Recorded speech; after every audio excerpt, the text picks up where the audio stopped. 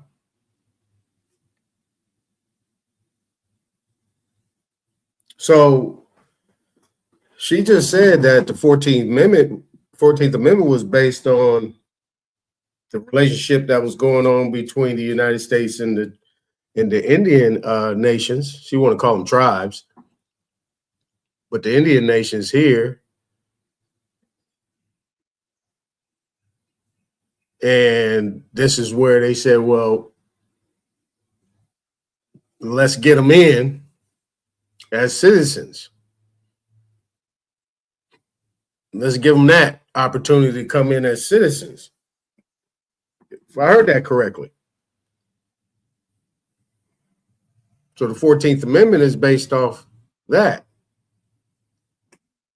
Let's hear it one more time. 1, 4, 4. Have you ever seen people flipping houses and saying, No, I haven't.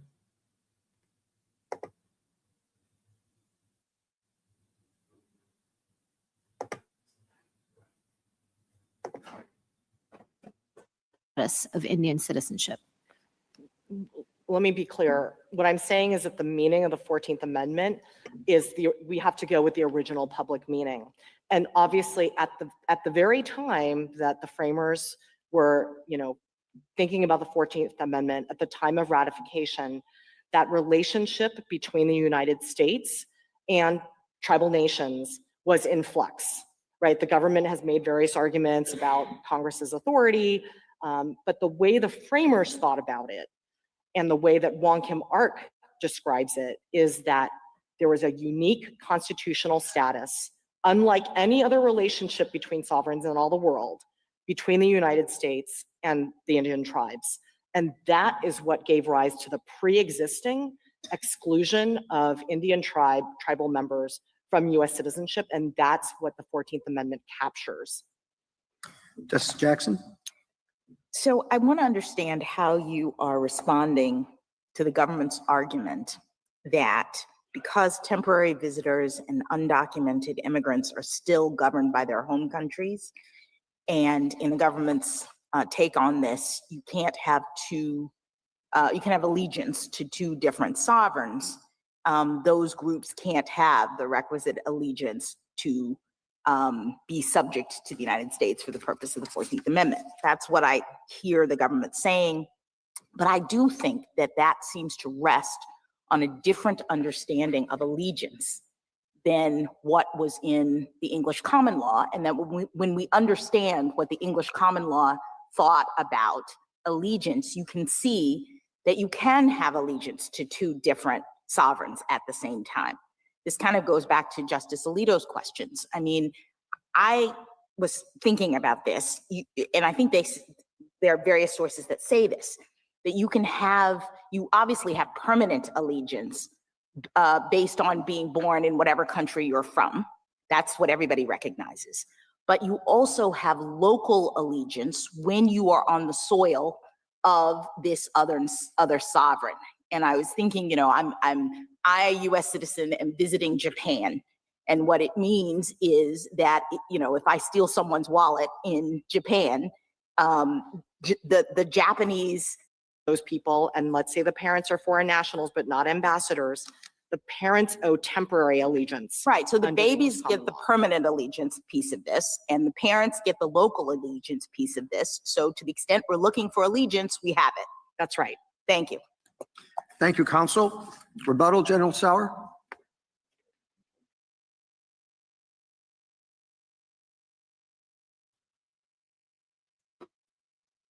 All right, so the Solicitor General is going to come back up.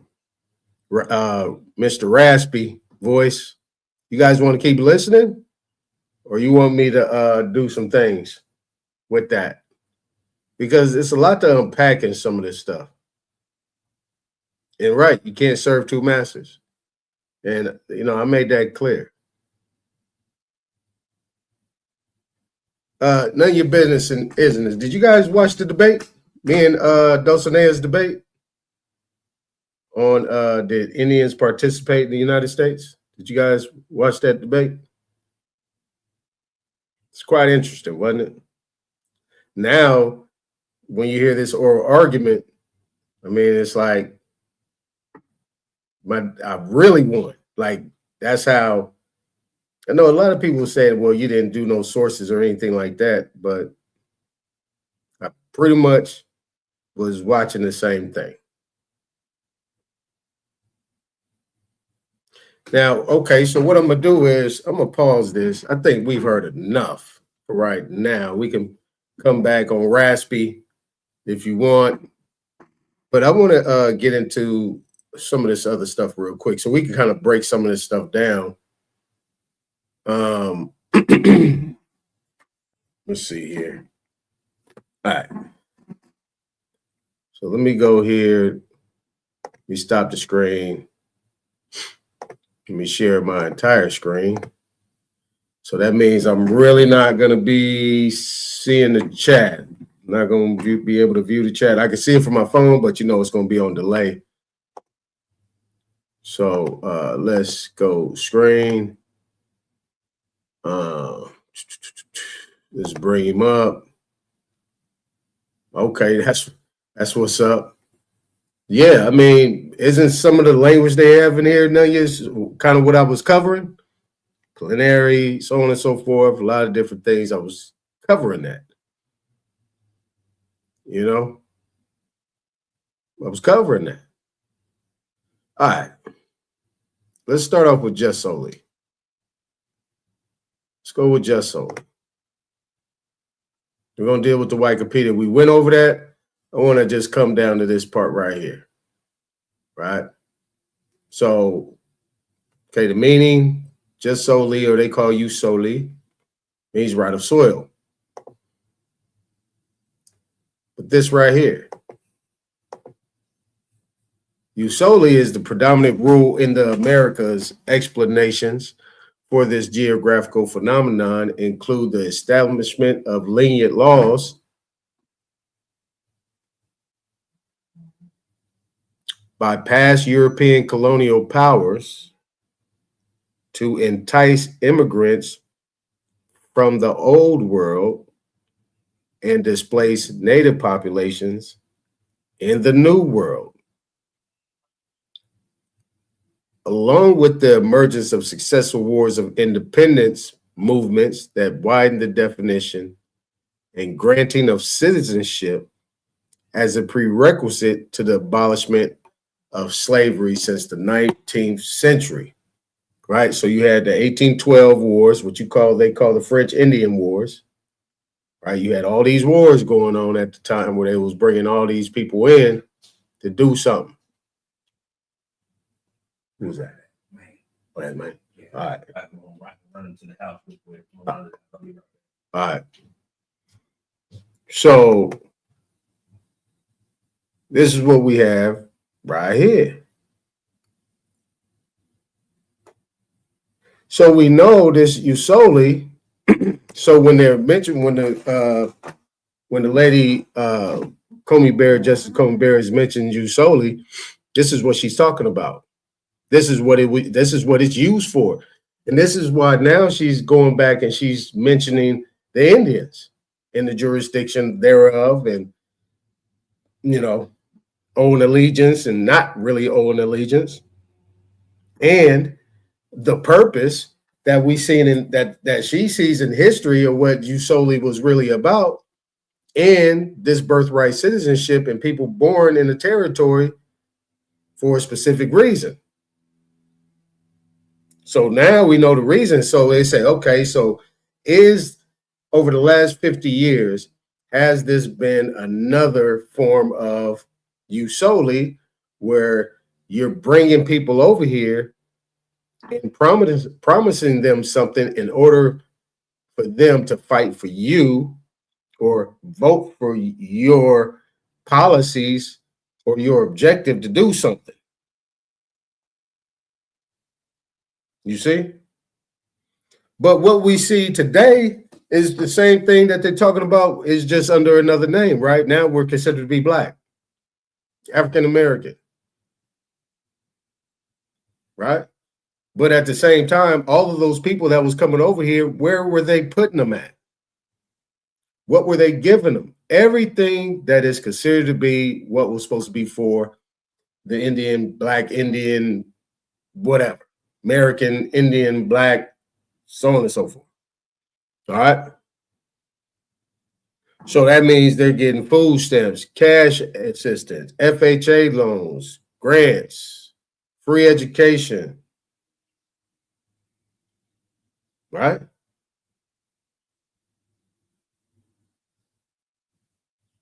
Right. If you remember the 1968 Indian Civil Rights Act, 1968, 66, 65, 64.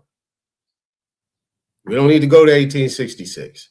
We could just go right there. Who was in the front of the line asking and requesting and demanding these things?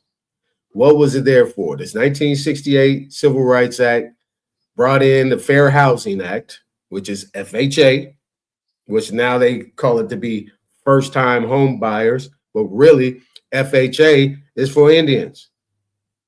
You can go to HUD and get an FHA loan every single time. It don't have to be, but they try to stick it to first-time home buyers. But really, FHA is Fair Housing Act.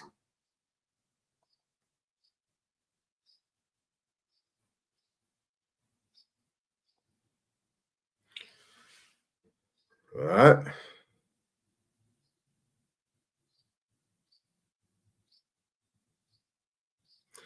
Now,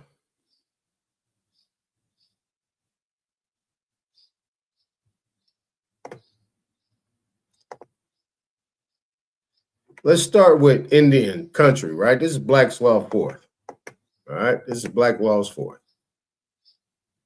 Now, this is Indian. It don't have Indian. It's index.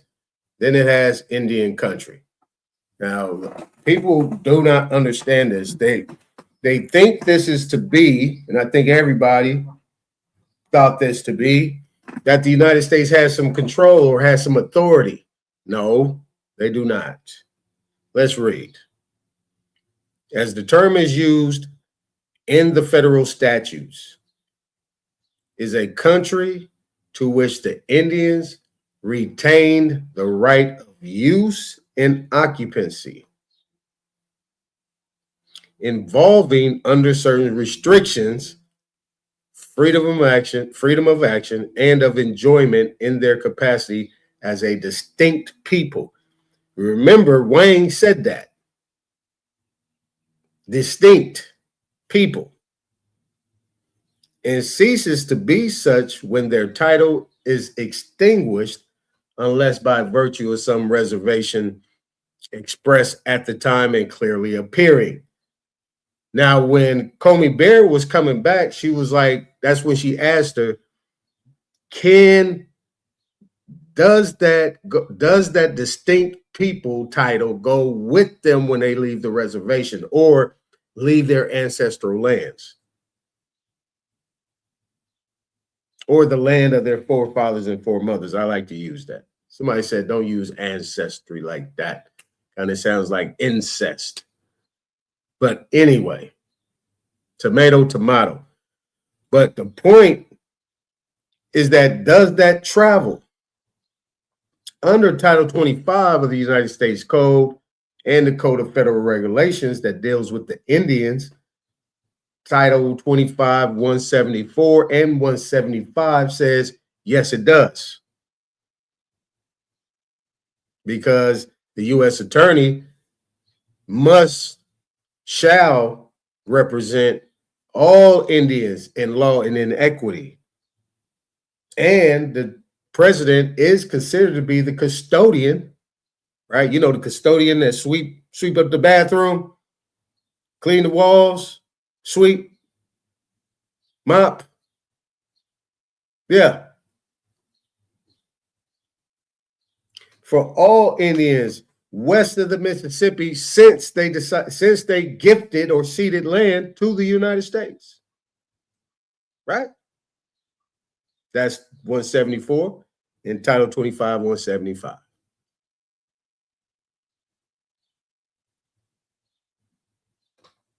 So now it says at the bottom, and there's case law, this term does not necessarily import territory owned and occupied by Indians, but it means all those portions of the United States designated by this name in the legislation of Congress.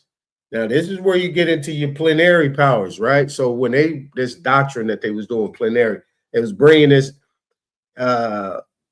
verbiage in there, language of some sort, to make it appear, and this is why they use the word occupy, or ceases to be such, a distinct and ceases to be such when their title is extinguished. You see what I'm saying? This is legislature talking, right? This is what they say right here. Now, Indian Depredations Act, as early as 1796, an act was passed by Congress providing an eventual indemnifications to citizens of the United States for depredations committed by Indians in taking or destroying their property.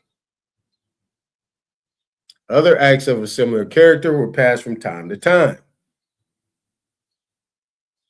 So as they see, I put this together based on the fact that, you know, Indians was coming in there destroying their property and taking it.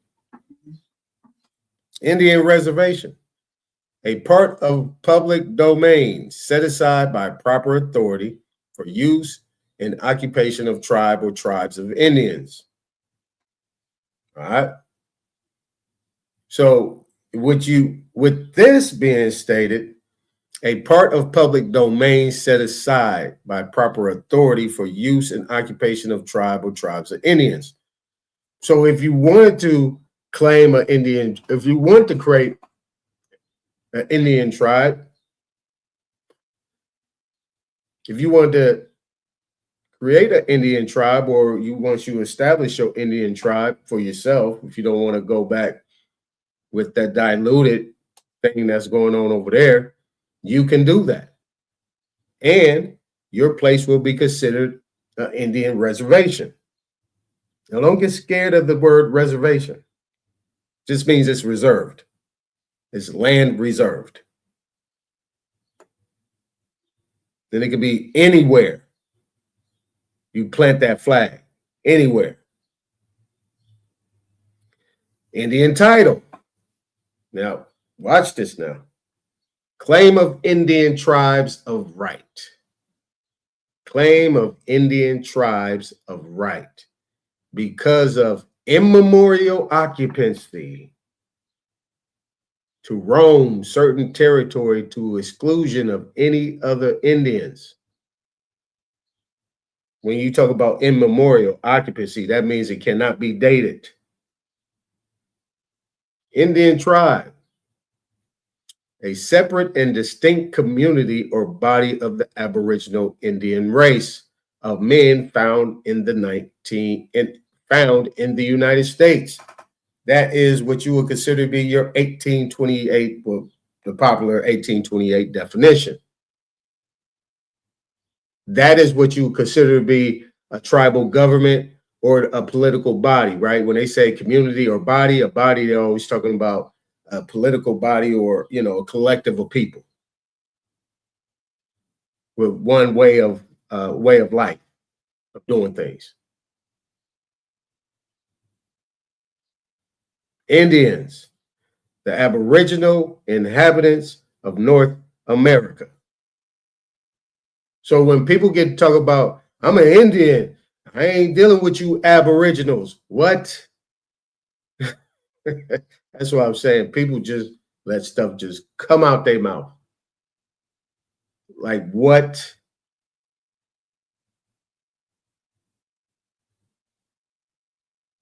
And that is case law. This is not just that, this is case law.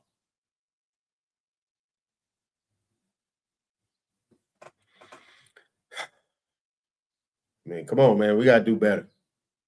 Got to do better. All right. Now, what I'm going to do is I'm going to go up here. I'm going to go to my Black's Law 5th, and I'm going to go to I. We're going to go here. This is Black Law 5th. All right. And I ain't trying to show off. This is just what I do. I do it all the time. People know that's listening right now and say, yeah, Coach, do that one. So, yeah. So we're going to go right here.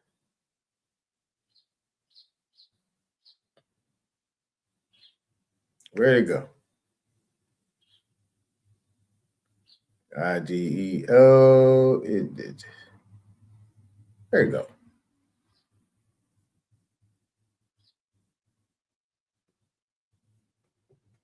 Am I missing something here? Oh, yeah. There's an N before the D. I'm going ID, man. It's an N before the N. Numb nuts. NDN.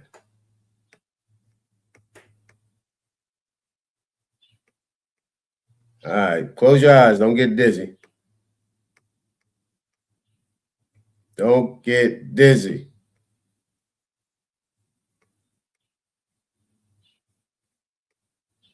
All right. Here we go. Let's see if it changed. All right, right here we got Indians Claims Commission. So something did change. Indian Claims Commission. The Indian Claims Commission hears and determines claims against the United States on behalf of any Indian tribe, band, or other identifiable group of American Indians residing within the United States. Here you go. Indian country, part of public domains, set apart for use, occupancy, and protections of Indian peoples. See, the language has changed, right? See, Indian country was pretty big on this one.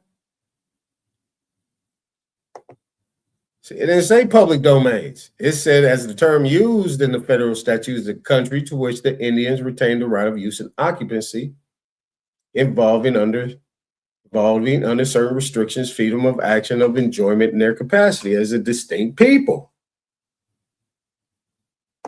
This changed. They shortened it up. You got Young Bear versus Brewer. Got this case law. See, Indian land, Indian reservation, Indian tribal property.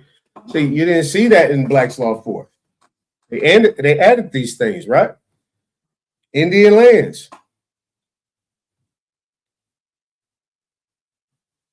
No Indian lands there. We have Indian reservation, Indian title, no Indian lands, but let's see what this says. Indian lands, real property ceded. Now, ceded means gifted. That's what they mean. Gifted, granted, everything. I know you guys probably haven't seen some of you guys have, and how I looked up where I showed donor, what a donor is, what a grantor is, and under this trust relationships, yeah. So that's ceded, right? So it says real property ceded to the U.S. by Indians, commonly to be held in trust for Indians. Okay?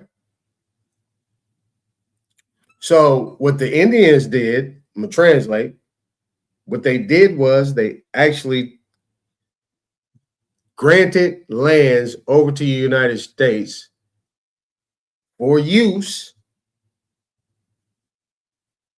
right? Commonly to be held in trust for the benefit of the Indians. So that means while you guys are going to be utilizing some of these acres of land for commerce and business, is, you know, the proceeds or the tax thereof is to go to our specific tribal government, nation, family, right? You know, and to our descendants forever. This is why when she said that, the Wang said that, and she kind of did all right. I mean, when it got to the Indian stuff, she kind of did all right on that one. She wasn't holding back on that. When she said that the United States has a distinct relationship with the Indian tribes, well, she said the Indian nations, that is far different than any other nation in the world.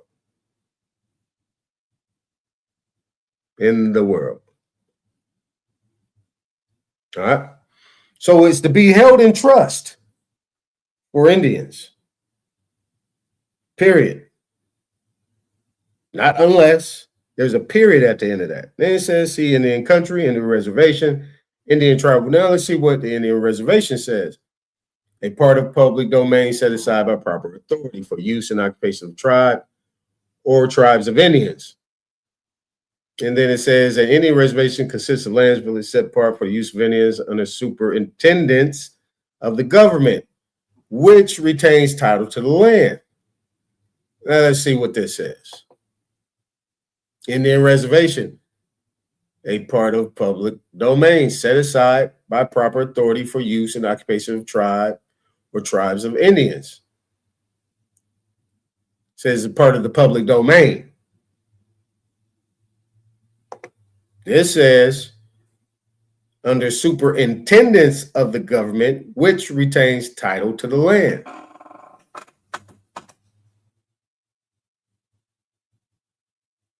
So the Indians still retain title to the land. And the superintendence of the government, right? You know, you got the superintendent. That's another word for custodian. You know, the one that mops up and cleans up, make sure everything is straight and clean. Yeah, tidy that up. Wash them dishes. Just giving you guys another way of looking at things. Another way of looking at things. Indian title. Claim of Indian tribes of right because of immemorial occupancy to occupy certain territory to exclusion of any other Indians. So that's pretty much, that hasn't changed. Permissive right of occupancy granted by federal government to Aboriginal possessors of the land. See, this is conjecture. Okay? This is where legislation comes in. See, that's plenary. Indian tribal property. Property in which an Indian tribe has legal enforceable interest. Such term refers to real property title which is vested in the United States but held in trust for the Indian tribe. Trust, again, there you go, trust. Indian tribe, a separate and distinct community or body of Aboriginal Indian race of men found in the United States. The Indian tribe within meaning of Indian Non-Intercourse Act is a body of Indians of the same or similar race united in a community under one leadership or government and inhabiting a particular through sometimes ill-defined territory. So through sometimes ill-defined territory, I mean, the territory can be defined. That's the way it has to be. When somebody starts defining it, this is where the plenary actions come in by Congress, as they start creating this legislature, making up their own definition as it go. Well, let us just do this and let us run through it and get the Supreme Court to come off and run in our favor. So I wanted to be able to do that. And like I said, I'm looking at I got the full screen up. I'm looking at the chat from my phone. I'm going to check it every now and then. What's up, Rod? All right, y'all still there? We've been holding at 9 and 10, so let's keep it there. Repost it again if you want. Now, I'm coming back over the fourth here. Coming back over the fourth.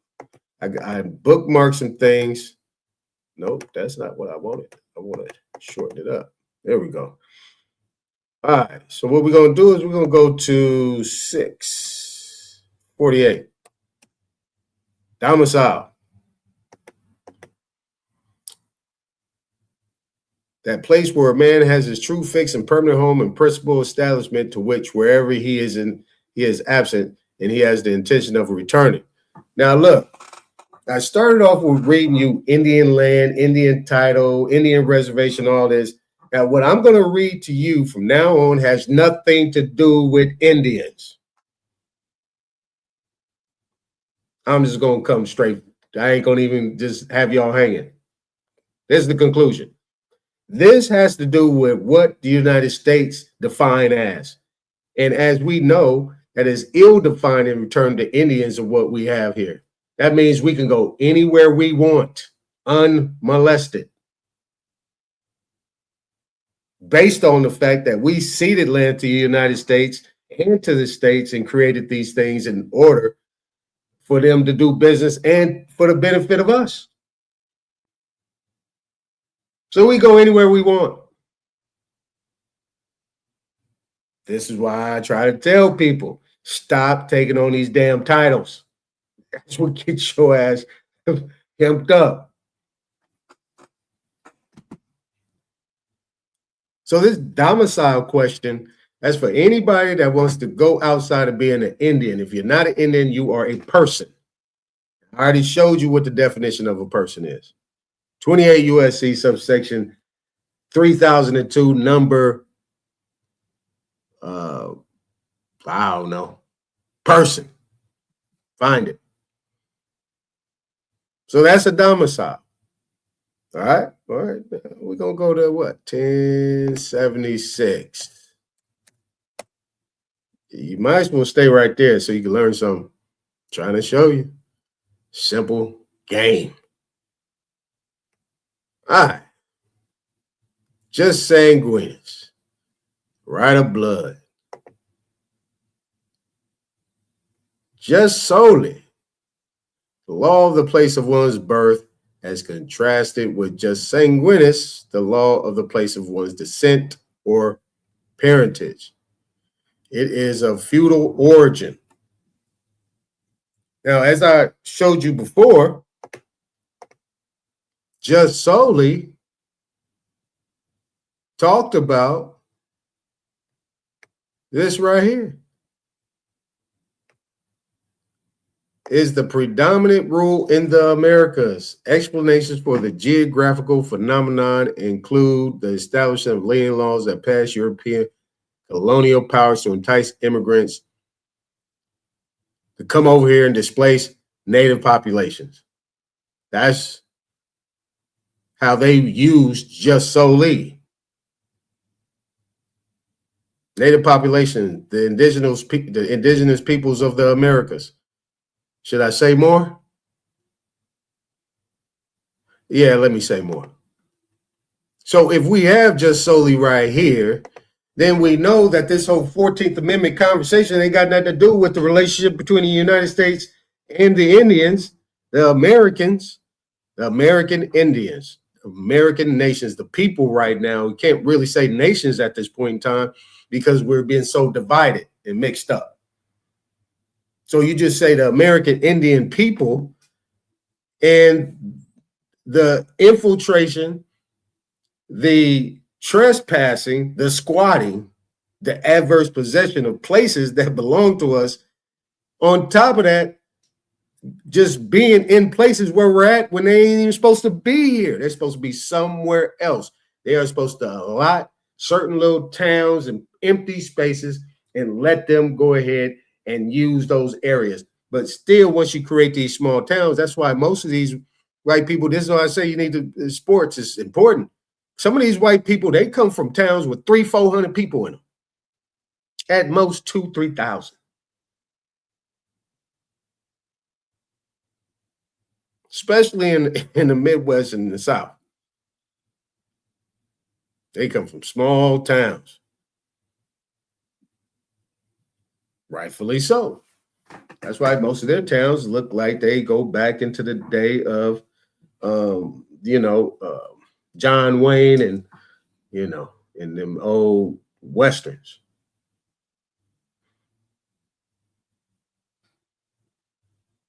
Now, let's go to, what was that? That's 13, 18. 13, 18.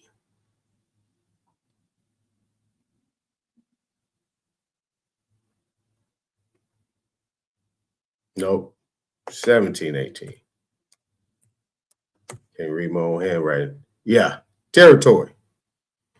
So we got territory right here. We got territoriality. So it is a word. Kept saying territoriality, right? Fiction. And they talked about a fiction. Okay, so these terms are used to signify connection with or limitation with reference to a particular country or territory. Thus, territorial law is the correct expression for the law of a particular country or state, although municipal law is more common.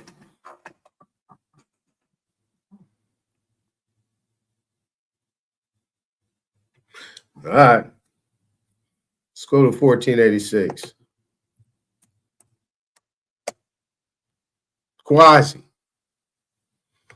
Now they called the Indians quasi-sovereign or quasi-something, as if, almost as it were, analogous to. So they kept using this word analogous as well. This term is used in legal phraseology to indicate that one subject resembles another with which it is compared in certain characteristics, but that there are intrinsic and material differences between them. All right? So we got the quasi, so as if, almost as were, analogous to, and they was mentioning the analogous part. Now, so this whole oral argument to me that I got from it was that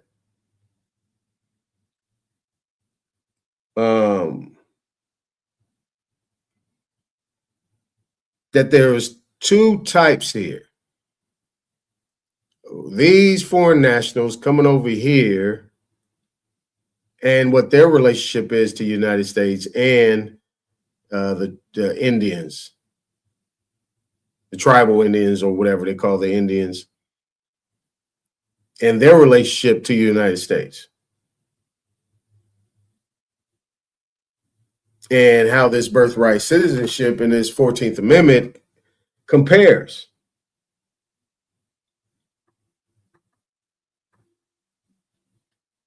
So,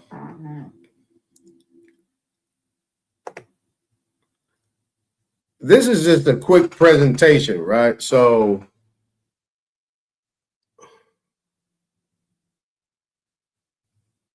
I don't need to do that. I'll just show the video. I got something I'm gonna show. Well, let me show this real quick because one of my partners sent me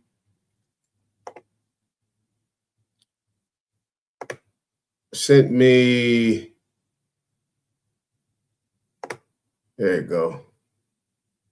Let's pull this up.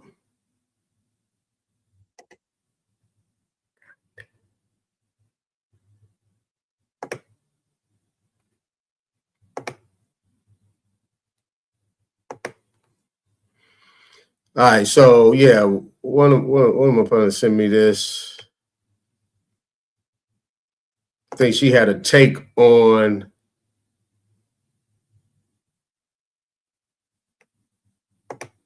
this as well. Let me go ahead and share the screen.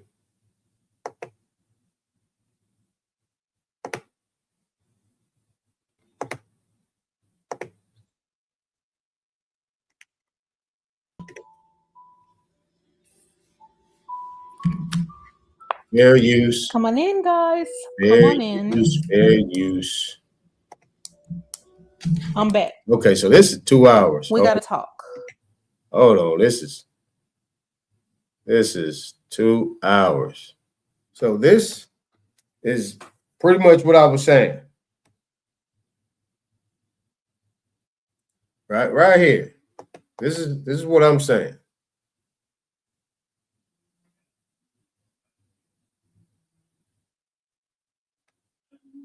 Right? The United States, the British, the colonies were participants and supplicants, not superiors. Indigenous nations retained sovereignty, controlled land and trade routes, and treated the Congress as one more foreign council seeking alliance, permission, and legitimacy. A lot of people don't know. A lot of people don't know that. A lot of people don't know that. So a lot of people don't know that Congress was the main ones that was operating. The judicial and the executive branch didn't come till later. The executive branch and the judicial branches didn't get established until, or even be a part of the United States or the branches of government until George Washington.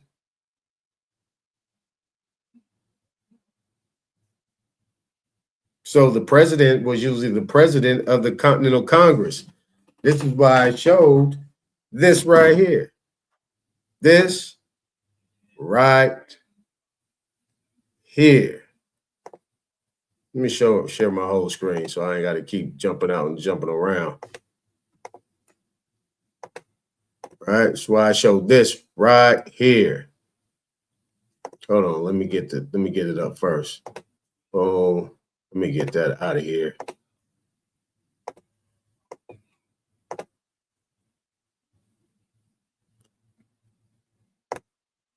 Boom. Let's get that out of here. Boom. All right, so we're gonna go right here. We're gonna go to my channel, and I'm gonna show you this real quick. Show you this real quick.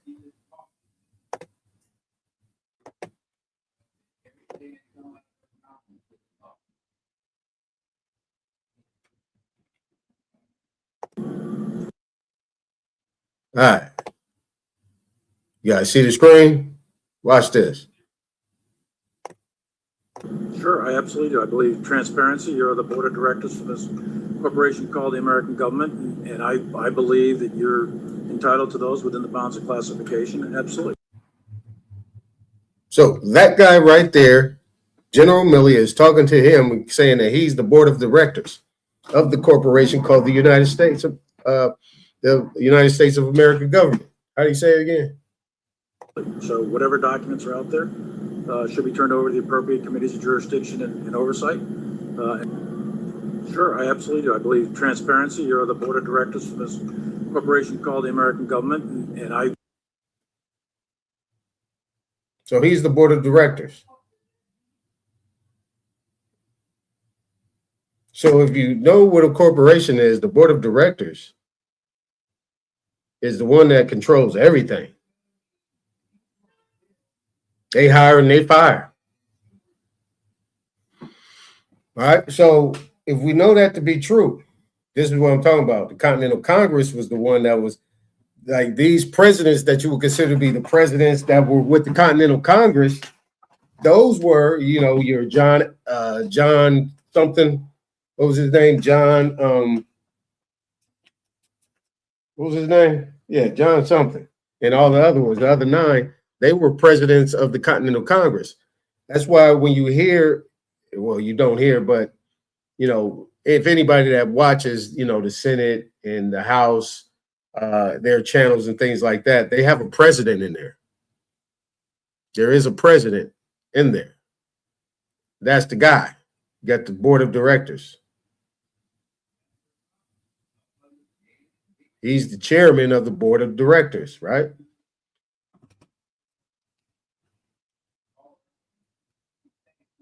There's 2 different factions going on here.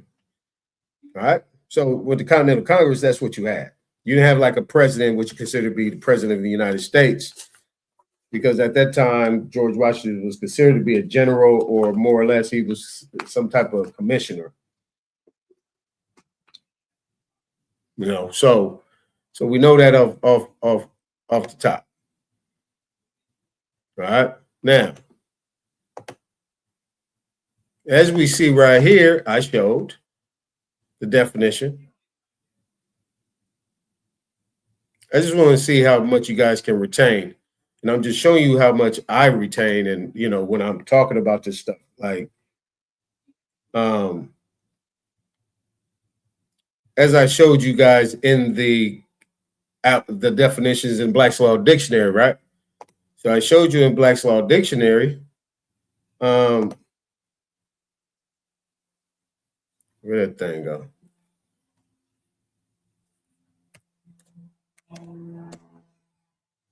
Where'd that thing go? All right. So what I showed you was the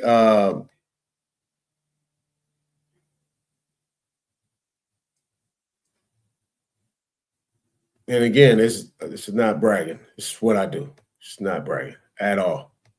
Far from it. All right. I'm just kind of showing you, right? Right here, the Indians. The Indians. Let's compare and contrast the Aboriginal inhabitants of North America. Indian tribe. A separate and distinct community or body of the Aboriginal Indian race of men found in the United States. American, pertaining to America, and as a noun, initially referring to the indigenous copper-colored races. So does that mean indigenous or indigenous is the same as Indian or Indian? The D and the I are pronounced like a J. You can get reference to that in West Africa. Some of these people's names, Ja or Ya, Inyan. The D-I, the D, the J, all those things. You remember the J turned into a hook and first was an I? Same thing. Those things are considered to be a Ya or a Ja. That's how you pronounce it. So it's really Indian. Not Indian, it's Indian. Indian, right? So that indigenous here in 1828 says Indian. I know, I just threw you guys a curveball. Just threw you a curveball.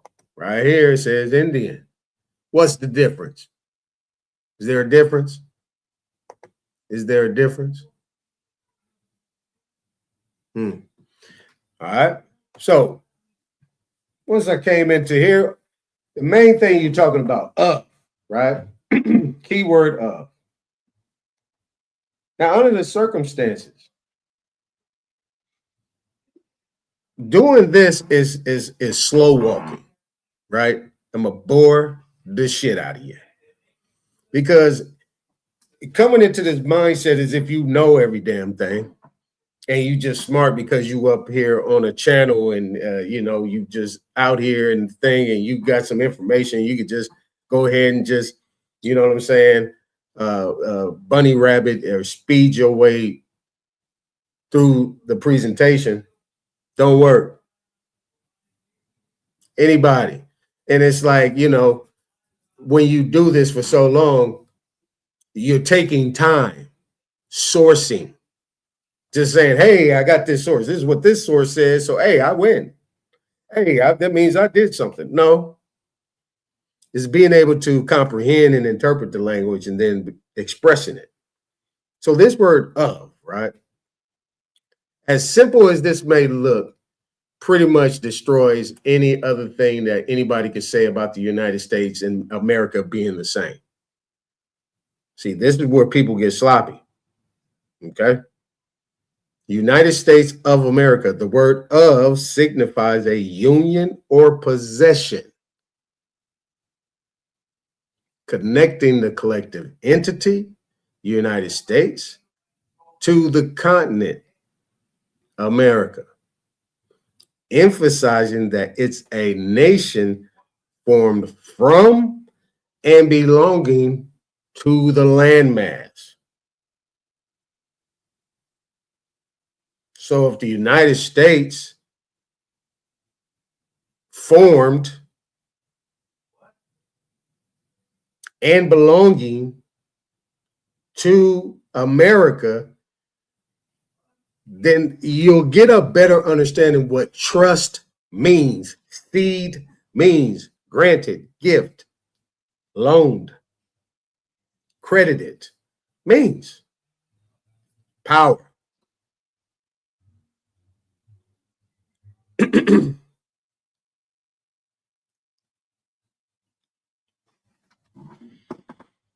All right. There's the source. Go look it up for yourself. Okay, now in, right? So the Indians participate in the United States. Well, the prior definition of shows that they didn't.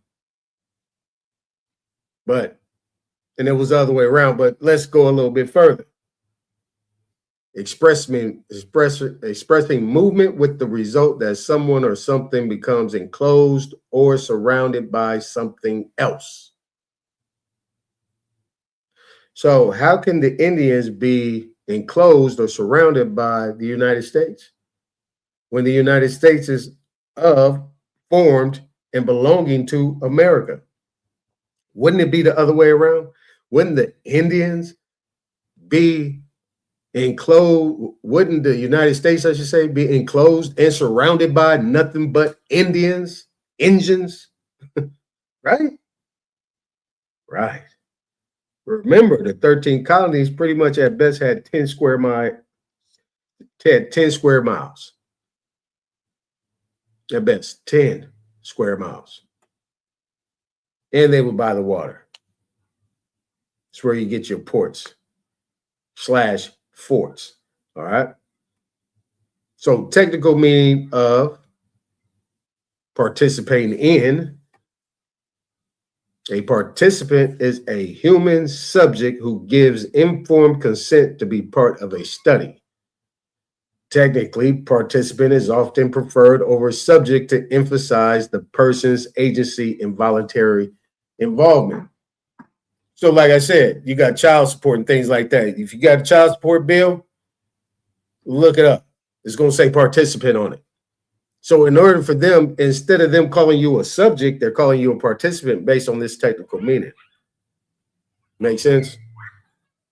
Now, you are a subject.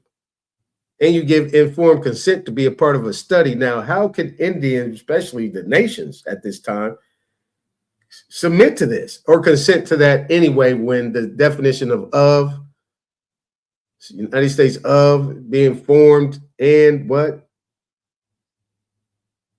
On the United States, on the American continent, right? So this is where all the things make sense. There's really no reason to go any further. but for the sake of entertainment, had to keep going. Not used to that. Now, for a citizen, now here's the citizenship. For a citizen, participating in is defined as exercising sovereign rights and fulfilling civic obligations inherent to membership in the state. So just know, if you're a citizen to a state, not a nation, unless it's a nation state. But we're talking about a state. So what is the United States? This is where in the American Declaration of Rights for Indigenous People, you actually have what? The United States as part of one of the collaborating states. Political sovereignty, legally defined as the exclusive right to vote in federal elections and run for federal elective office. Civic duty, direct governance. Now, the Indians at that time, based on what we just heard in the Supreme Court oral argument, the Indians could not do none of that, and the United States couldn't force them to.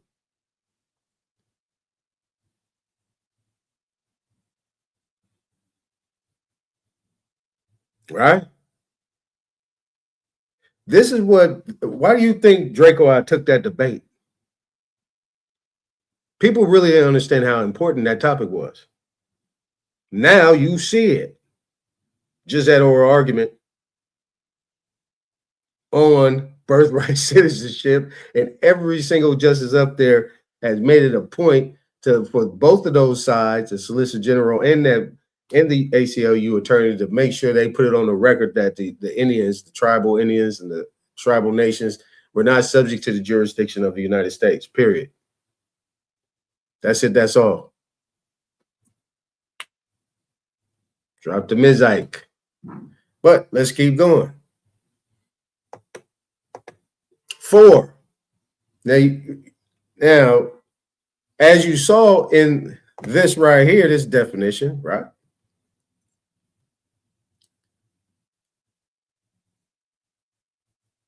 Where'd the trust language go? Right here. Right? The title to which is vested in the United States but held in trust for the Indian tribe. Now let's get into 4. 4 regarding these United States for America, as it was initially to be called.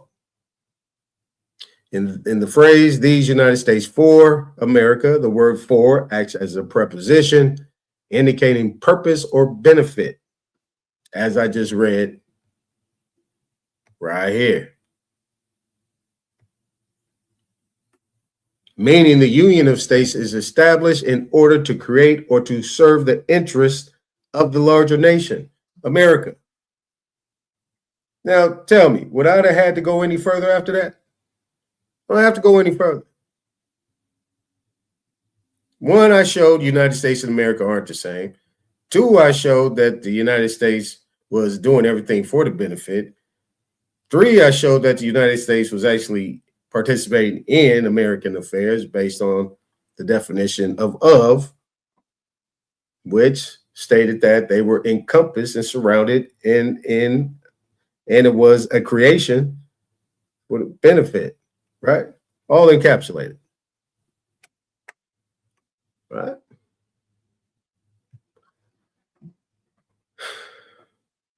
I showed the Treaty of New York, right? Peace and friendship. Here's your treaty. Here you have right here, you have the commerce necessary for the Creek Nation. 4. Don't need to go any further than that. 4, the Creek Nation. But I will. Shall be carried on through the ports and by the citizens of the United States. You're seeing a difference. Citizens, United States. Citizens of the United States, Creek Nation. Right? So who's being regulated here? The citizens of the United States. This is George Washington's proposal that was held in New York. Why do you think the United Nations, which was the League of Nations before, why do you think it's held in New York? Because they were by the water.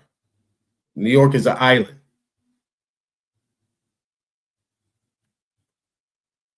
All right. As you see right here, I showed that the upper, lower, and the Seminoles. Right? I also showed that the Seminoles been in existence way before they said the Seminoles been in existence.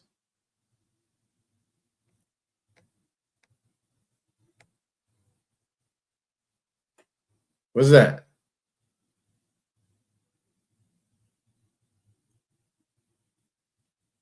$1790.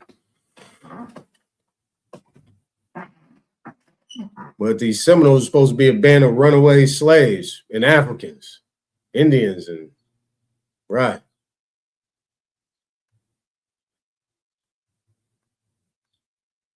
We're going to go past this. We're going to go past this. Right? No sources, though. No sources. No sources. Crazy. No sources. Damn, I didn't show no sources. All right. So here's your plenary power, right?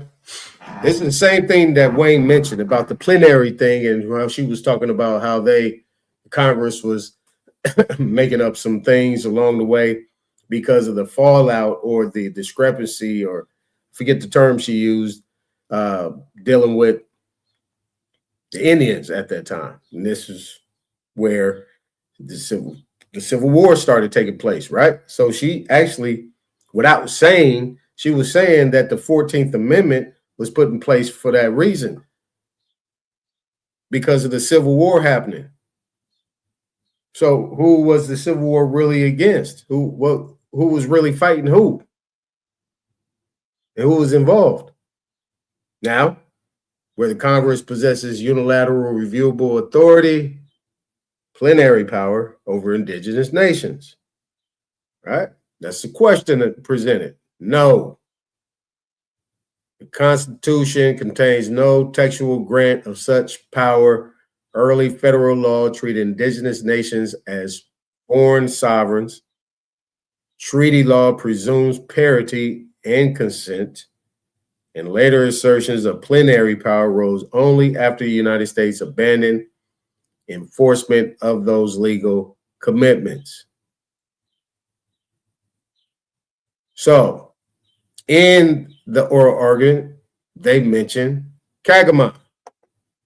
Supreme Court admits the absence of textual authority, United States versus Kagama, 1886.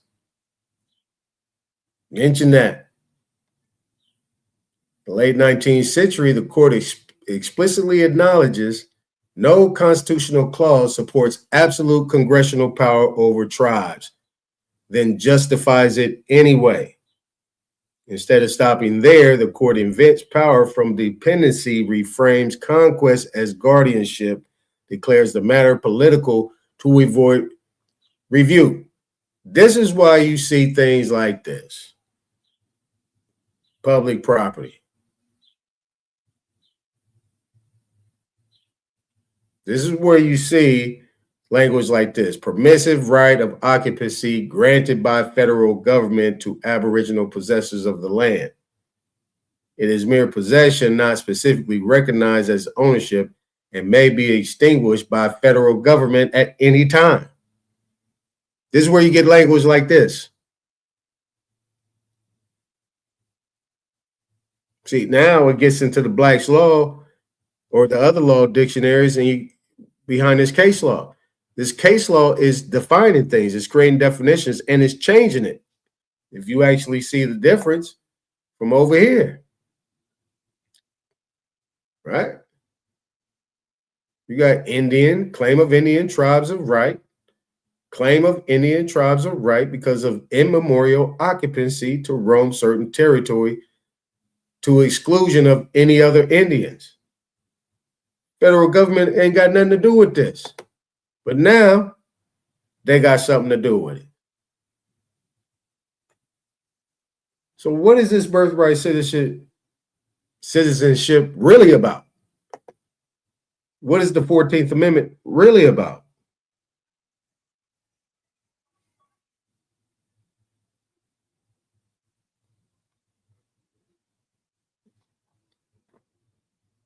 Now,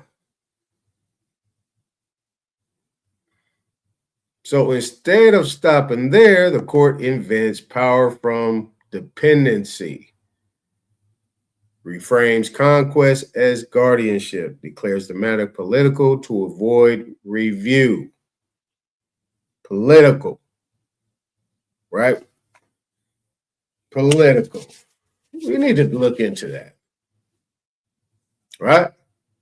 So the avoiding of review, right? This is where you come into statute and things like what she was saying and what Comey Barrett was saying. She was like, nah, but that was by statute, by statute, by statute. And she said, yeah, it was, but she tried to slide that in, but it was by statute. It wasn't done by law, by rule of law, right?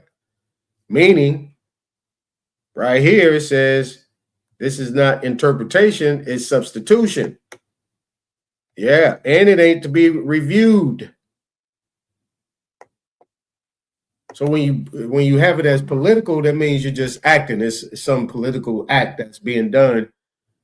But then over time, if it's not contested by the other side, then it kind of sticks. That doesn't mean it still is law.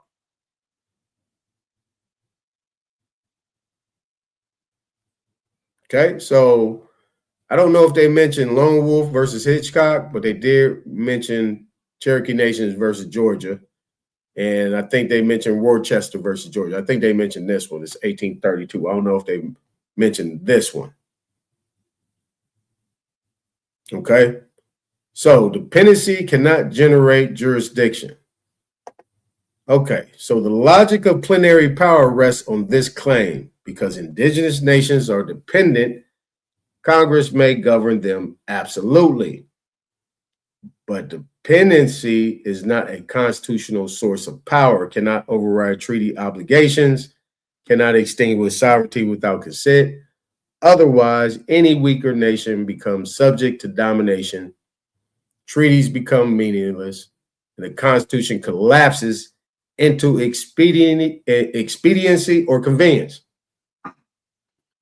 So it'd be safe to say that that's what we're dealing with now. The Constitution is just there for convenience. It's there, but it's not there. And remember, she mentioned the Indian Commerce Clause. Wayne mentioned the Indian Commerce Clause. I got it right here. I did this before her. I did this back in February. I had the Indian Commerce Clause up there. She mentioned the Indian Commerce Clause, Article 1, Section 8, the Indian Commerce Clause. She mentioned that.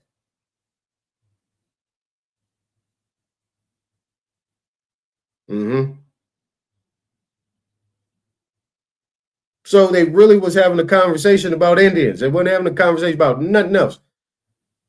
But outside the fact that these foreign nationals that are coming over here getting benefits or claiming birthright citizenship when it don't even apply to them. Unless they did the exact steps of what they need to do. That's why most of them, they come over here, they put them straight in the military. But they distracted us with this this Trump situation, like everything was focused on Trump and on Trump and on Trump, and both sides was doing the same thing, had us both focusing on Trump. But at the same time, they got our communities flooded with these people. We see them on the news 1 minute, and next thing you know, they already down the street. Kids in school, everything. They got cars, they got jobs, they got everything going on. Everything. Matter of minutes, but we just looking on the news. But this is what I'm saying, like, where are they hiding these people at? And it's like once all that stuff started going down at the end of Trump's first and into Biden's and all of his all of his administration, they just started showing up. They just started popping up. It's like they just dropped them off and they just, bam, they just appeared. And they were just, man, they had everything already set up.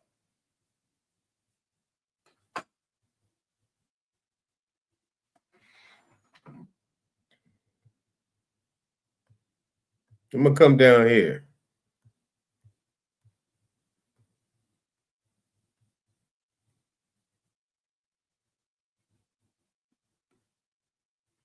All right. Now, what does it mean to be a U.S. citizen? Paying taxes, voting, employment. Showed this right here. Yeah, I showed this yesterday. Article 162, Clause 3. Right? Indians not taxed. Means Indians outside U.S. political jurisdiction. Isn't that what they said? And that's what they said in the oral argument. Remember, I did this in February.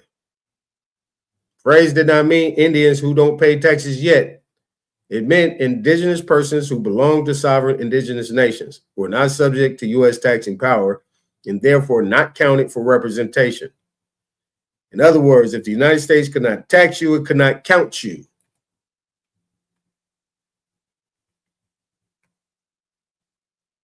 Man, go down a little bit. Okay. In 1787, taxation equals allegiance. Allegiance equals jurisdiction. Jurisdiction equals sovereignty. Indigenous nations had their own government, own territories, own trade systems, own treaty relations. They had their own stuff. Now, this is 1787, right? And when you come into the Supreme Court, remember I said yesterday, it's a constitutional question. Everything is a constitutional question because the Supreme Court is original jurisdiction for all matters in law and equity in the United States of America. Article 1, Article 2, Article 3. They are Article 3. They are judicial branch of the three branches. So it's always a constitutional question. And a border question. All right.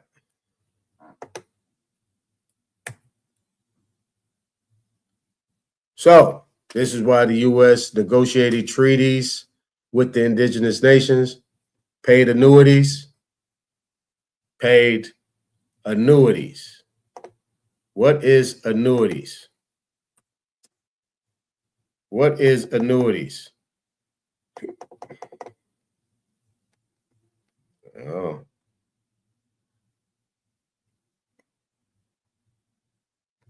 What is annuities?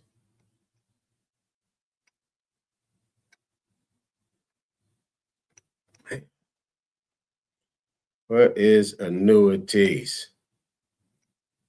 Hope it's in there.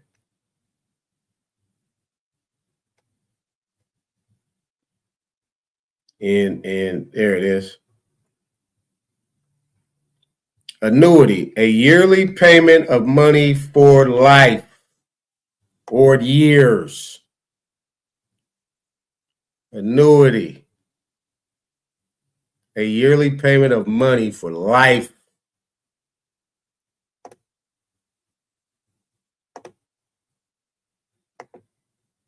So this is why the U.S. paid annuities.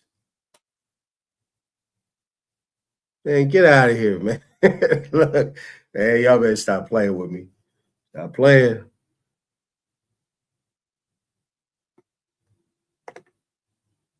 Required consent for land cessions. Restricted state interference, Trade and Intercourse Act. Remember, I showed that on this one, right? There's a definition on that too as well. It's right there. Where it at?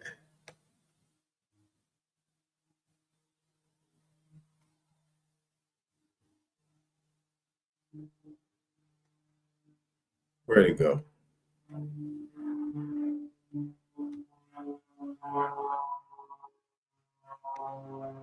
Is it on this one?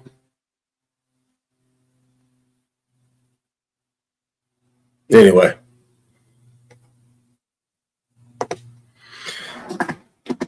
So, Indians not taxed does not mean inferior. This clause does not declare Indians inferior, invisible, or non-existent. It declares them outside the U.S. body politic, outside U.S. census authority, outside U.S. taxation authority. That is a recognition of sovereignty, not participation, and not a denial of personhood. There's nothing else to talk about. You got to put that other stuff to the side. People want to bring their own conjecture about the military and this and that and all this other stuff. This is period. If you are claiming to be an Indian, I didn't say a black Indian, I didn't say an American Indian, I said an Indian here in America. By the statutes, by the codes, by the language, by the definition, by everything that's here. This is all you got to worry about. What this means. Also, the treaties that were in place. What were they for?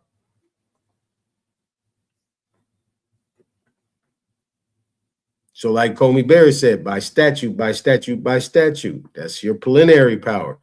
Where they're doing things by statute. That means that there were no meeting of the minds.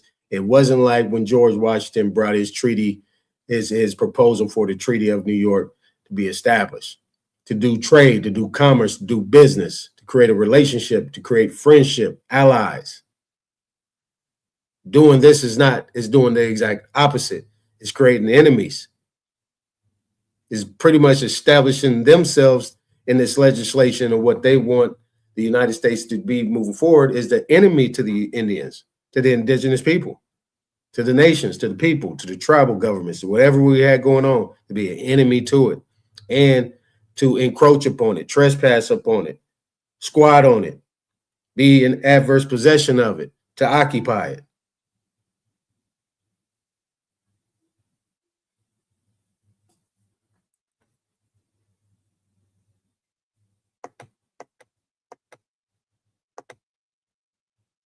Okay.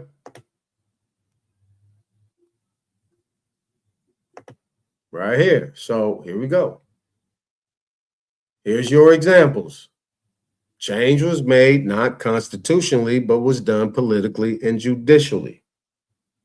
Erosion happens later through forced allotment, the Dawes Act, unilateral citizenship, the Indian Citizenship Act of 1924, and court-created doctrines.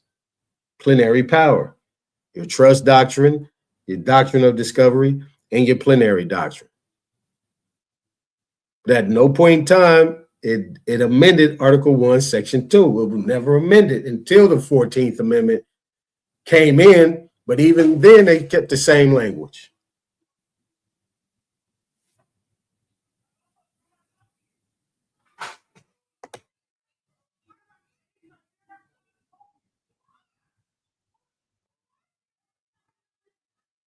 All right.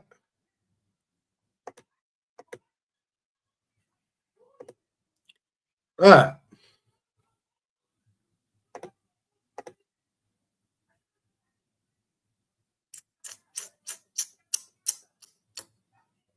Let's do this. Let's do a quick one. Where you go? We're going to come up here. We're going to find video. Is my full 3. Tell them anything because the past has disappeared. We're going to come right here.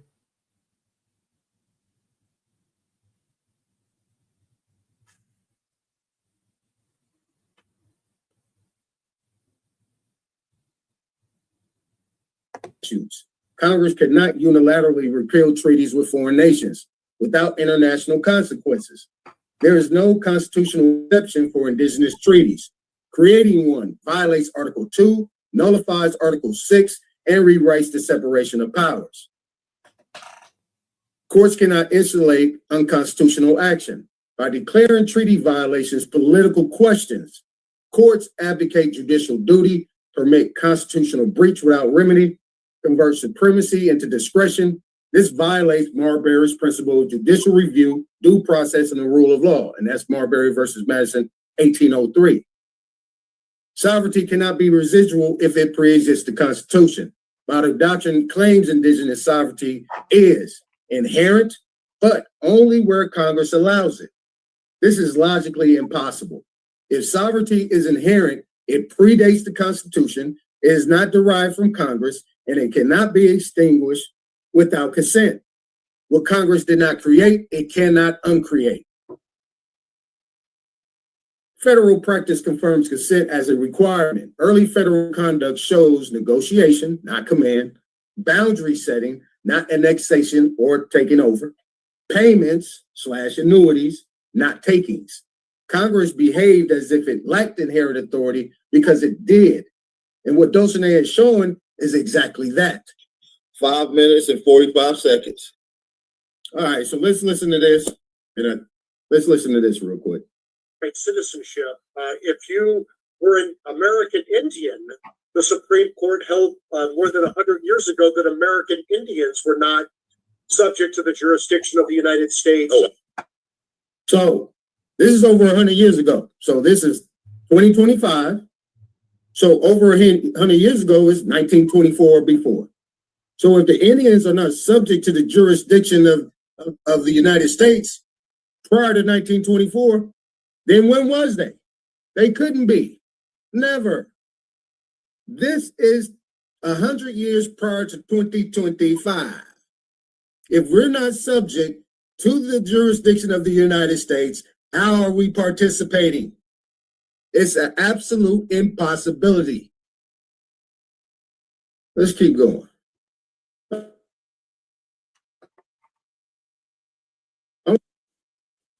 Where is that thing at?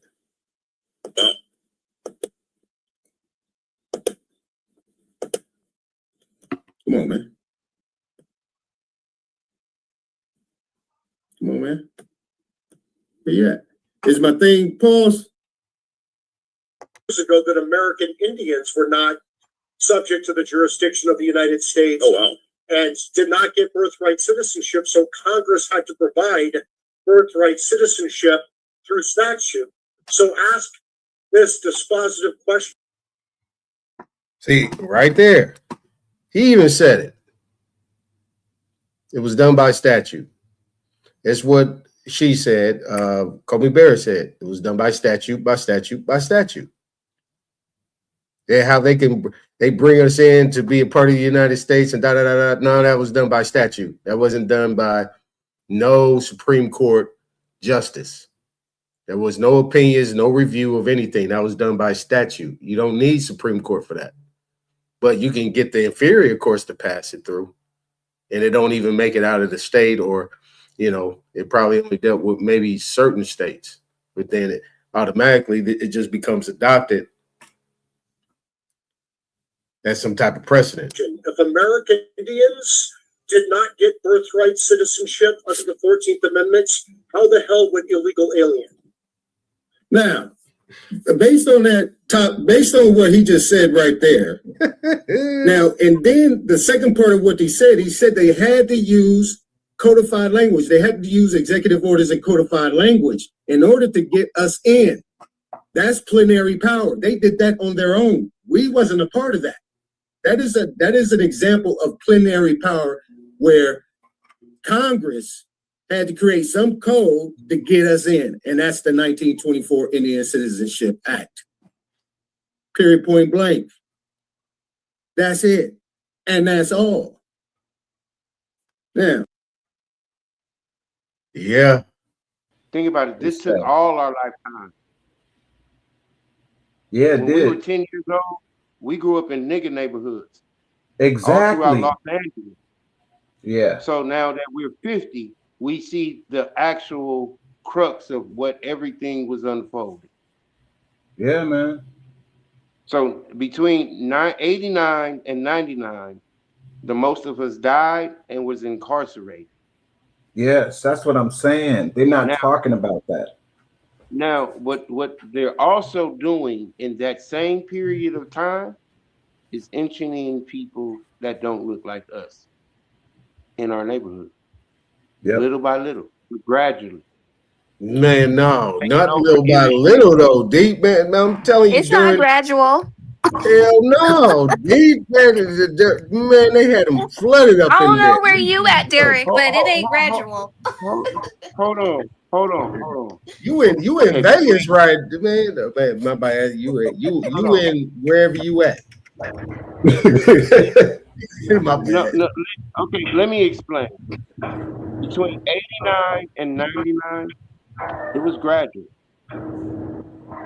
Oh, because it was cracking. Now, It was cracking. 99, between 99 and 2009, it was a whole lot more. Now, between 2009 and now, they just opened the door. Right. They opened the borders. Yeah, they opened the borders on us in 2009. 2000. Yeah. Well, when Biden came in.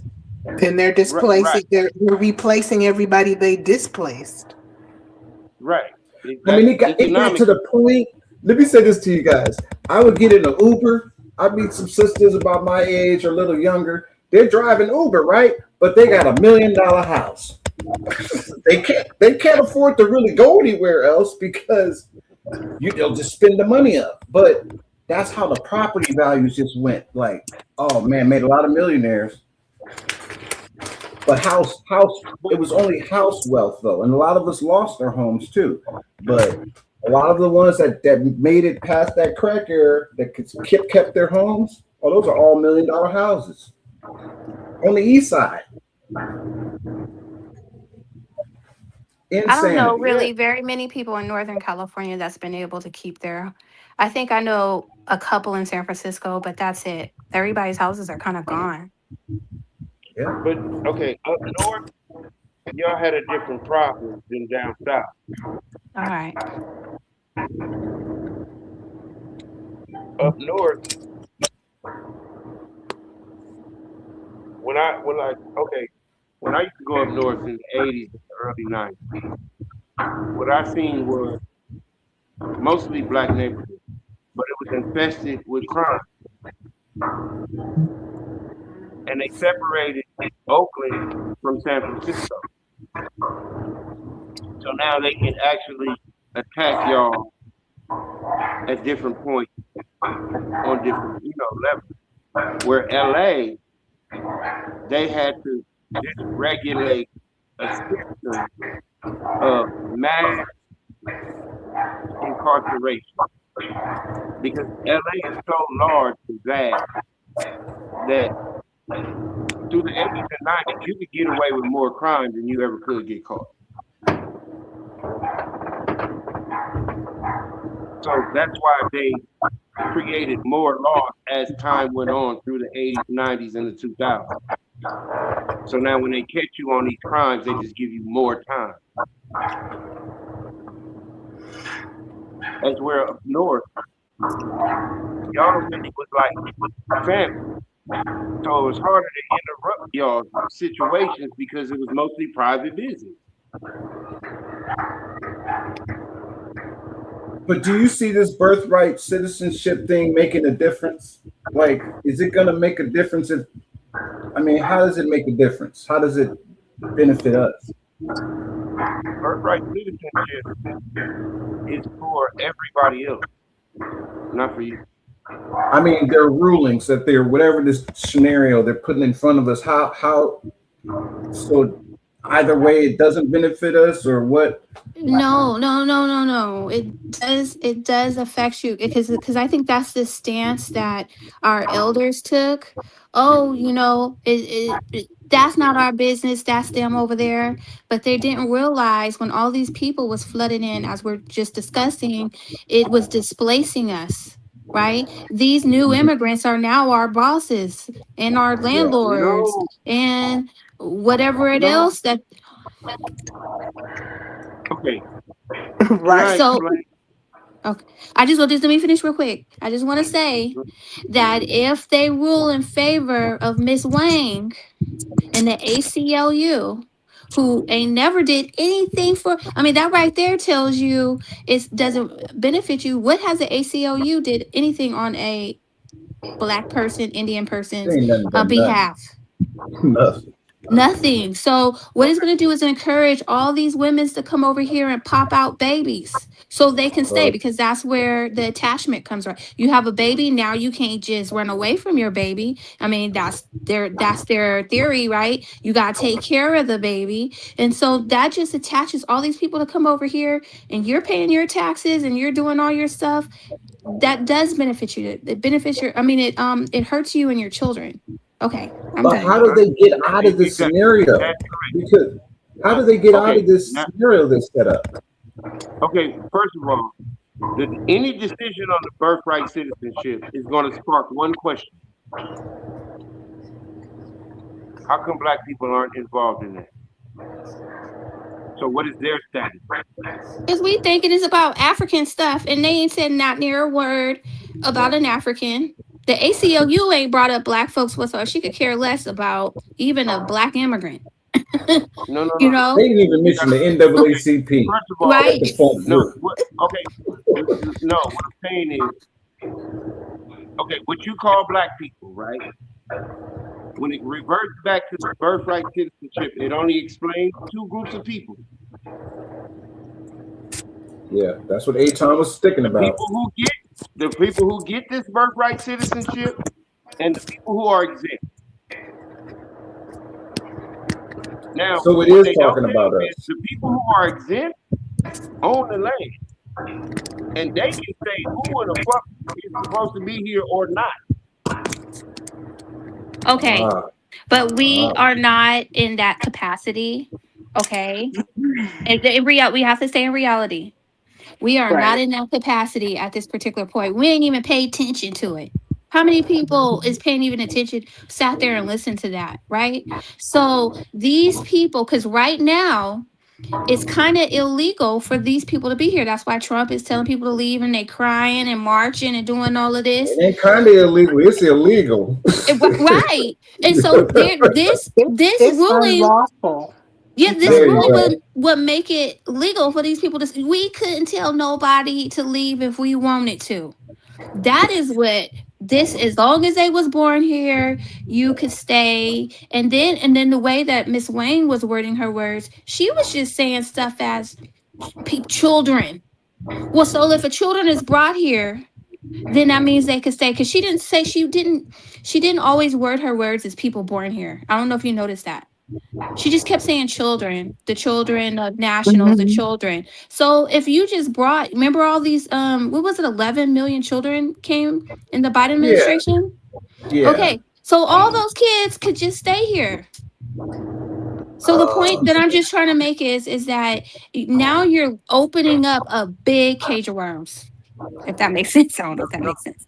Okay. Yeah. And this is the whole crux of the whole situation of how liberals feel, which is the Democrats, versus how Republicans feel, which is, Republicans.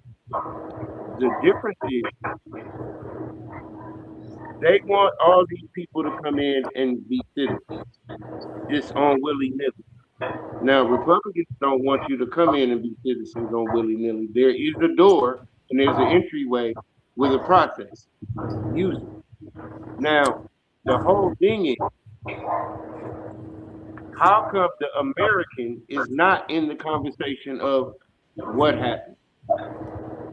Because they don't want you to be. They don't want you to be educated enough to have a say-so. They just want you to consent to where they say sign here and move out of the way. That's what they want. And that's both why of those you are sides. the $1.8 trillion consumer base of this country. There it is. Because that's what the Africans was after. They kept talking about the 1.5 trillion they want to take out of here on our behalf. Well, the 1 I think it's 1.8 trillion or 1.7. The annual, okay, the black population, as they call it, the 14th Amendment citizen, as they operate today as a body of people, accumulate $1.8 trillion annually as a consumer base. You talking about the ones with the great grandmothers from here? Or are you talking about all of them folks? Or are you just talking about us? The 40 million or so? I'm talking about living. I'm talking about well, they say it's 47 million of them, but I beg to differ. I think it's a lot more. But I'm talking about the people living today. Us, okay. You know what? People in the United States, we Okay. accumulate 1.7 or 1.8 trillion dollars as a consumer base. Okay, That's Derek. what we spend annually. Derek, you keep saying that we are the 14th Amendment citizens. And when we listen to them things, they didn't mention us at all in regards to that amendment. I mean, we were not in that conversation. So I don't think I don't think we are the 14th Amendment citizens. I mean, that's the revelation I've had. Hold on. Look. Okay. First of all, the 14th Amendment citizens, right? The original ones are supposed to be the free slaves. Now, what they don't tell you is those free slaves are actually freed from government contracts. They're state citizens of the republic. The Confederate States of America. Now, those citizens became federal entities, which created the 14th Amendment citizens. Now, at that time, they actually wrote in that they are not Indian. They're not Why? Indian. The Indian is exempt and not taxed. Right. They're not Indians. They were those colonial people, whether they were black or white, that were brought here to work as servants, indentured servants. Yeah. And they pretty much died off. Their children have died off. So that's why there's nobody that could really, recompense this so-called law. And then it was falsely ratified. So it's just trash, and they all have to go home. Thank you. And okay, that's where we at with it. You just expressed, right, is the true face of why they changed your identity and lied to you about who you are. Mm-hmm. Because those sentiments are not just yours solely. And you have that right. Because the people that you granted access to your land did something wrong. And you have a right to say you can go now. Exactly. They breached the agreement. They came here and caused mad turmoil.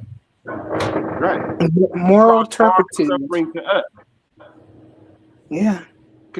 What I don't understand. We're the injured party. Like, think about this. Realistically, we've seen in real time Africa as a representative go to the UN and state that they needed reparations for the slave trade.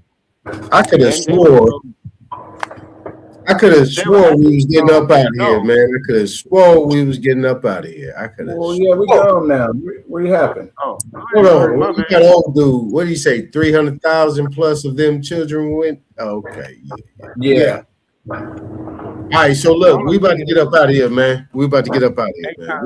We on 7 minutes. All right. Thank you, everyone. I appreciate it. All right, y'all. In a minute. All right. Thank you. Good night. All right. Appreciate you doing your business. Come on back now. Okay. Hey, Derek. Thank you. Hey, appreciate you, brother. Hey, look, we'll be on the next one. No problem. All right, now, in a minute.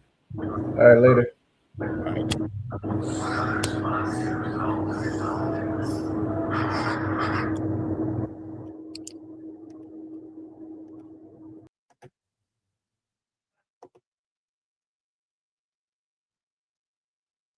All right. This is what we're about to do.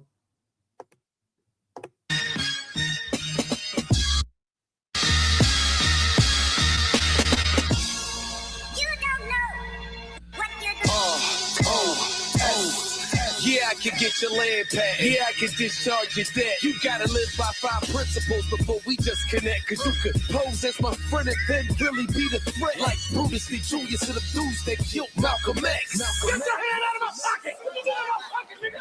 Get your hand out of my pocket! Get your hand out! Brother, please. Y'all think getting remedies important. We make your lawyers lose their indemnity insurance. King Chameleon, private. I don't wanna be popular.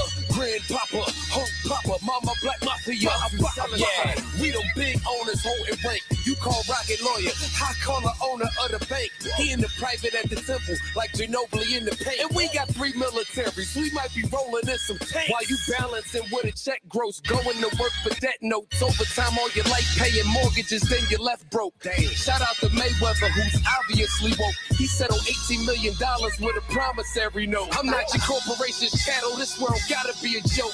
Blind leading the blind, so we never gonna see.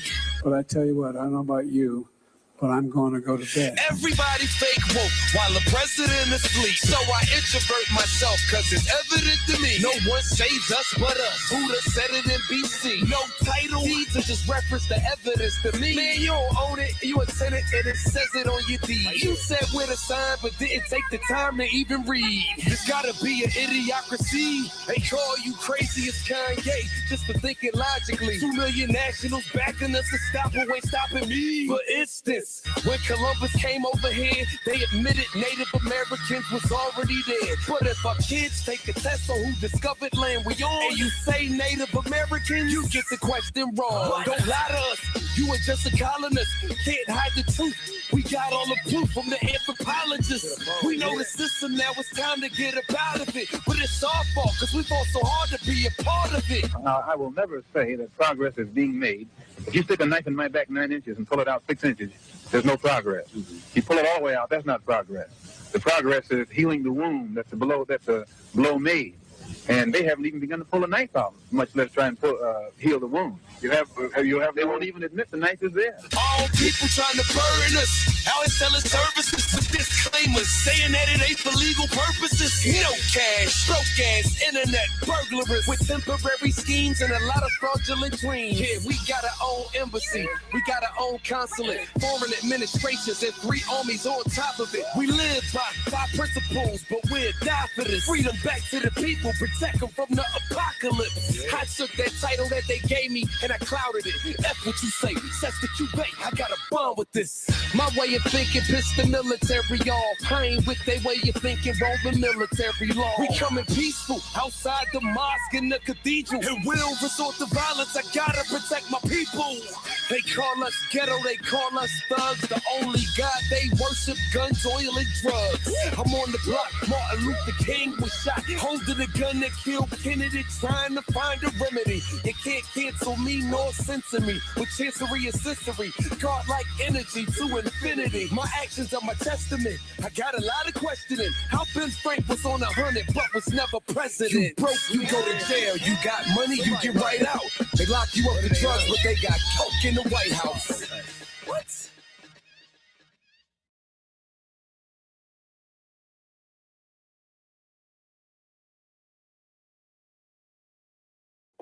All right. That's King Chameleon. He got the link down there at the bottom. Good brother right there. Sharing the beats. Support the channel. Support the movement. You know, I got my last thing. Got the young brother also.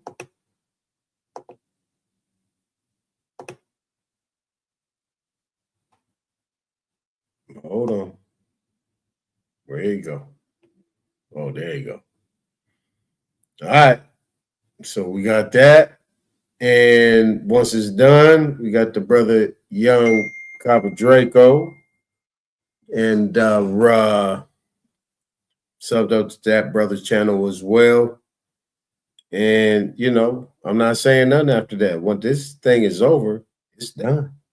But just know, if you wasn't here for the live and the exchange, you better get it now because it's going to be gone. I'm talking about the live exchange. That's going to be gone. So that's what you got to know.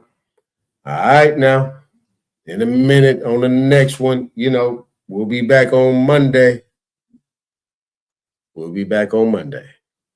All right, appreciate everybody coming up here. Yeah, people in the chat, sharing it out, subscribing. Got a good thing going on right here. It's going to be good. Come back, old dude. Come up to the panel. Let's get it in. It's a lot of things to share. Hopefully you go look at it, old dude, the things that I was trying to do, right? I was breaking down the argument in terms of birthright citizenship. We have a lot of things that we actually, I think we uncovered or figured out in what the actual whole birthright citizenship and 14th Amendment was about. See what I'm saying? Yeah. Yeah. All right, y'all. In a minute.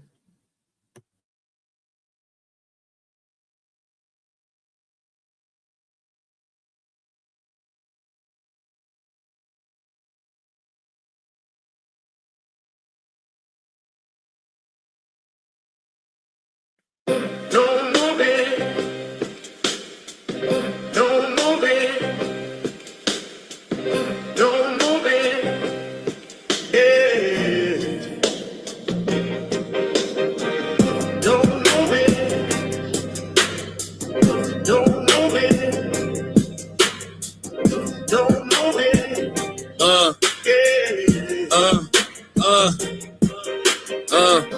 I'm the coach, quotes coded in oak with a ghost loaded focus. Chrome in the coat, king with the cloak, smoking that hocus pocus. Infinite styles, pivot and pile up the mileage. I'm wild with the science. You see the line on my avatar, iron jaw pride. I to devour the silence. Why you niggas steady lying? Got me laughing hard, satire and fraud. I fire the squad. Wise get crossed when I'm sparring with all the guards. Author of art, carving a mark in the bark of the market at large. Target the sharks, heart of a Spartan. I sharpen the margin with bars. You rather bargain and dodge. I'd rather you come get your taxes done. Black suit back, room facts in a stack. I'm relaxing the maximum. Get out of the pocket, the profit of rocket. Then I just might tax you punks. Bracket your funds, I'm stacking in chunks. Reacting to actions, you're begging to punch. Sometimes my community, hard-headed, scarred, dreading the lessons. I chart head and start spreading the message. Embedded in pressure, sovereign living. I'm private with it, no corporate percentage. Discharging debt with a pen stroke. You still don't notice the vision. I've been telling y'all you don't want to debate me. Weighty and ready. Great with machetes, linguistically shredding the petty. Grab these 15 acres. Landscape major, plan made paper. Land patent stamped and sacred since my campaign greater. I ain't talking about Ice-T when I say that I can show you law and order. Court recorder, I sort the torture, contort the border. I eat the case, beat the state, leave a trace of the raw supporter. Briefcase aura, got your baby mama thinking that I'm a lawyer. Seminole Indian sentiment, militant on Summer and Sawyer. Private enrollment, tribal component. I'm the boss if you're trying to employ it.